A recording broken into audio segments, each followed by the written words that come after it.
tayo naka diretso doon sa loob. Sobrang daming tao. Bumalik tayo, hanap tayo nung other way. Pero ito naman sa may kabilang side ng Luneta, no, yung mapuno na area. Imagine niyo, punong-puno na doon sa may Quirino Grandstand, pero dito talagang ayan, sobrang dami rin po. And yung pinaka event pala is mamayang 4 PM pa. So just imagine, dadami pa yung mga tao dito mamaya. So hindi tayo tumuloy doon sa pinaka patawid sa kabilang side ng kalsada. Hindi ako makahinga sa dami ng tao. So bumalik ako. And as you can see, tuloy-tuloy pa rin yung datingan ng mga tao. So medyo mahirap huminga pag sobrang daming tao. So again, ito yung sa loob lang ng Luneta po Ayan. Tingnan nyo naman kung gaano kadami. Paano pa yung nandun mismo sa may Quirino Grandstand, no, sa harap. Ayan, no, Luneta lang ito.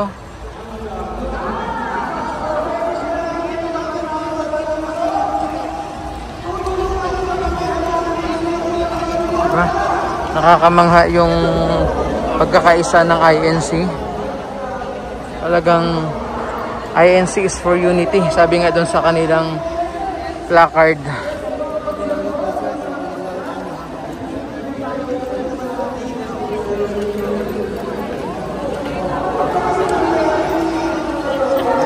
So sa mga hindi naman makalapit doon sa mismong harap ng Quirino Grandstand, meron silang mga LED dito na pwedeng panoorin po. So no need na makipagsiksikan pa doon since sobrang daming tao na nga doon sa harapan. Ayan, dami Ang dami pang dumadating. So ang oras natin 9:10 ng umaga. Ayan. Ang dami pa rin nagdadatingan pumapasok dito sa may Luneta.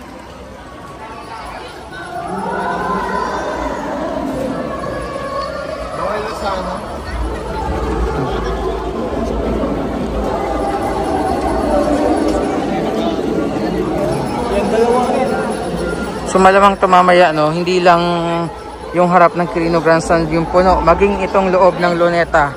Baka nga pati itong Kalaw sa dami ng tao.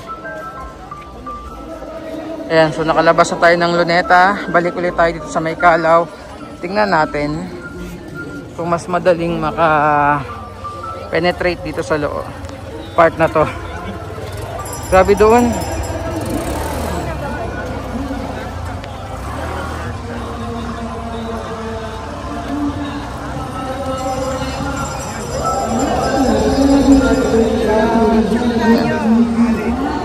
Dito mas maluwag.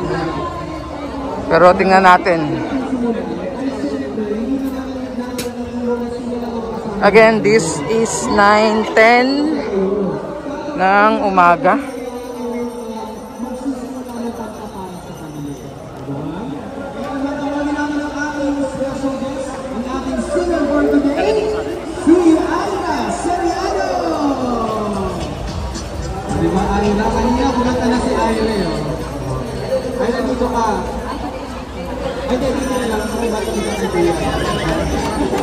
Okay, so sarado pala dito. So talagang dito dadaan sa Luneta. Hindi makatagos. Kakantahin po nila ay isang original Filipino music. Ito po ay entitled Luha by Aegis. Okay, ang gagawin po natin ay kakantahin muna ni Ira. Try natin dun sa kabila. So babalik ulit sa loob. Yung dinaanan natin. Okay. Try natin dito sa may kabila ng Kalaw.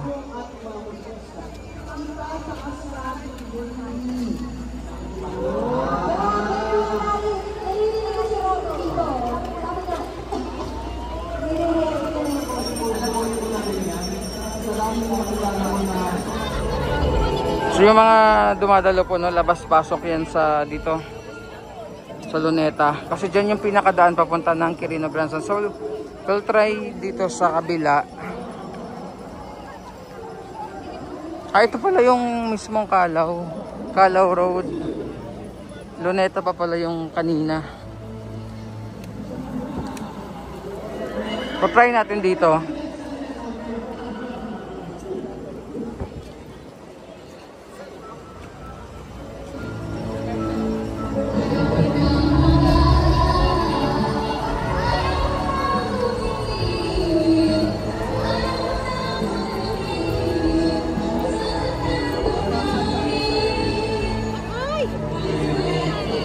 So spotted rin natin yung ano dito, Nutribus ni Senator Amy Marcos. Ayan o, dalawang Nutribus.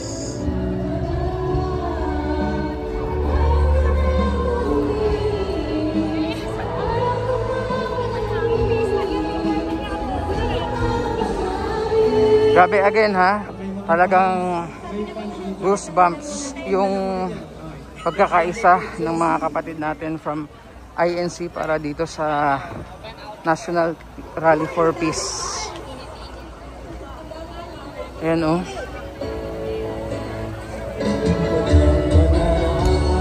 So dito na tayo sa may Rojas Boulevard. Hindi ko alam kung makakadiretso tayo ah.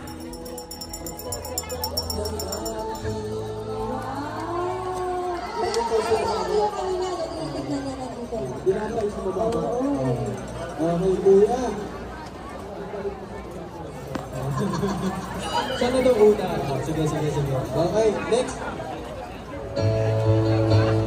Ayaw ko nang pinawala.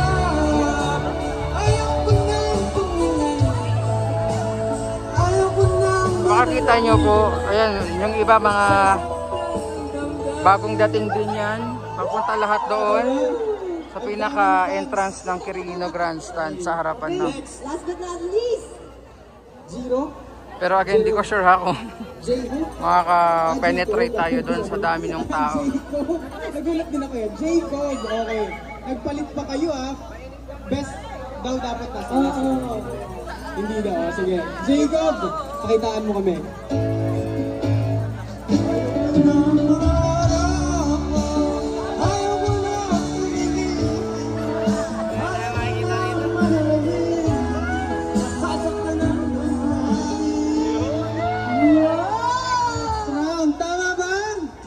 So, kung hindi kayo makalapit, meron dito itataas natin LED ng na pwede panooran. tapos ang magiging orado na, ay mga ang Ayan, so ating dito mga halos kababayan.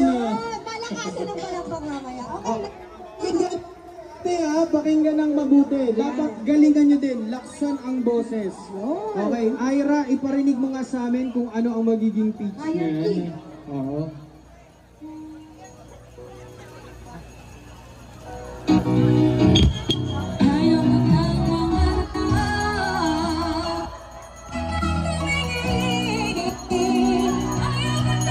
Lapit tayo ha, kung hanggang saan. Kung hanggang saan tayo pwede makalapit. So mas sa napansin ko, no, mas okay dumaan dito sa may Kalaw papunta dito as unlike doon kanina sa may Luneta. Grabe yung sikip, no, ng pila. Ayan, so ito po ang kalsada na to ay kahabaan ng Rojas Boulevard. Yan na yung ano, Quirino Grandstand.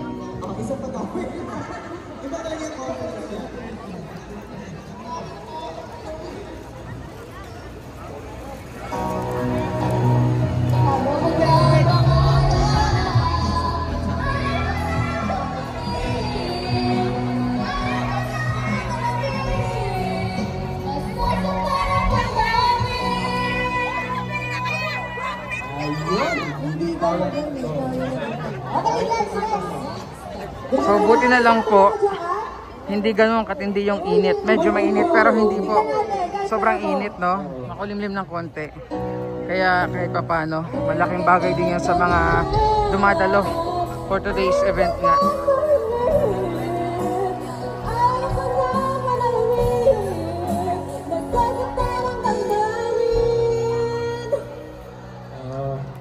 May ubo yan ah, may ubo. May ubo.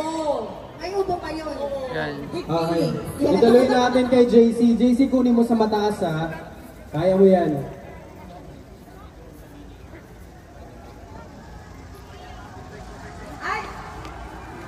Okay, mayroon daw ano ang ating maestro kung pwede daw palitan ng kipag lalaki.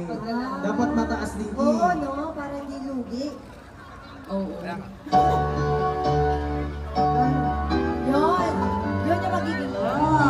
So bumalik ulit tayo dito sa area na to and ang dami pa pong mga bagong dating oh. Ayan yung mga kasalubong natin, mga bagong dating to. Papasok doon sa mismong harapan ng Quirino Grandstand. Ito, mga bagong dating din po.